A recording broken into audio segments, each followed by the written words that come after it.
আসসালামু আলাইকুম ওরহমতুল্লাহি ওবারাকাতু। বাইবা কৃষি টিভি নতুন একটি ভিডিওতে সবাইকে স্বাগতম। আলহামদুলিল্লাহ, আজকে আমাদের বাড়ির টমেটো চারা রোপণ করে ফেললাম।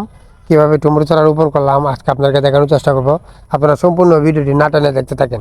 আসলে টমেটো চারা রোপণ করার আগে চারাগুলোতে পানি দেওয়া লাগে।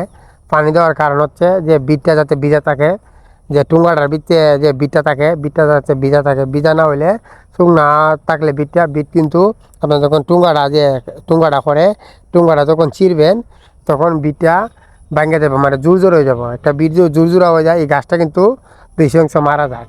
তাই অবশ্যই বাড়ির টমেটো চারা রোপণ করলে অবশ্যই রোপণ করার আগে অবশ্যই পানি দিয়ে দিবেন।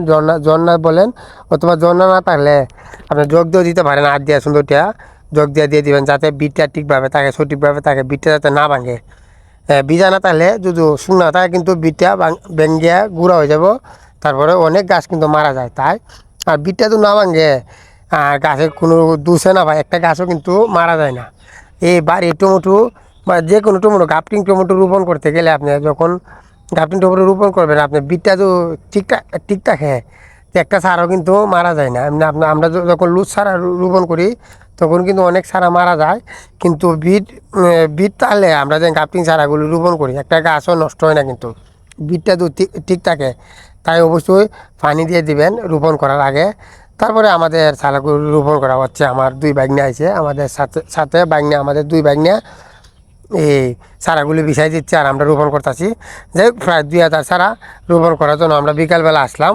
প্রায় 18 একটু আগে আসলাম, আমরা 6 জন আসলাম। আমরা 4 জন রোপণ করতেছি আর আমার দুই ভাগ্নে চারাগুলি বিছাই দিচ্ছে সুন্দরভাবে, আর আমরা সুন্দরভাবে রোপণ করে ফেলতেছি। যাই হোক, আমরা একদিনে আমাদের এই জমিটা রোপণ করতে পারি নাই, কারণ আরও অল্প কিছু বাকি রয়েছে।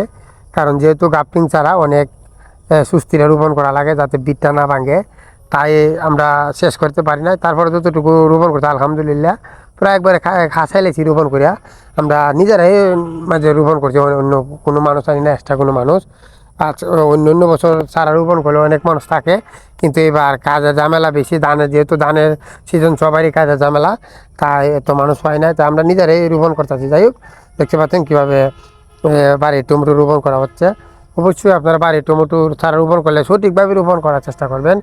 আর আমি আপনাদেরকে সব দেখাইছি সম্পূর্ণ, কীভাবে কতটুকু জমিতে গোবর দিয়েছি, কতটুকু সার ওষুধ দিয়েছি, কীভাবে রুল তুলছি, কীভাবে মালচিং বিছাইছি, আমি আপনাদেরকে একবারে প্রথম থেকে শেষ পর্যন্ত দেখানোর চেষ্টা করছি। অবশ্যই রোপণ করার পরে কী যত্ন করি আপনাদেরকে অবশ্যই দেখানোর চেষ্টা করব। আপনারা কে কোথা থেকে ভিডিও দেখেন অবশ্যই কমেন্ট করে জানাবেন। আসলে আমি যে ভিডিওগুলো আপনাদেরকে দেখানোর চেষ্টা করি, আমার ভিডিওগুলো দেখলে অবশ্যই আপনাদের কিছু না কিছু উপকার আসবে। আর সবাই দোয়া করবেন আমাদের জন্য, আমরা যাতে ভালো থাকি, সুস্থ থাকি, আর সঠিকভাবে কৃষিকাজটা করতে পারি। এই বলে আজকে ভিডিও এখানে শেষ করে দিলাম। সবাইকে অসংখ্য ধন্যবাদ আমার ভিডিও দেখার জন্য। আসসালামু আলাইকুম ওয়া রাহমাতুল্লাহি ওয়া বারাকাতুহু।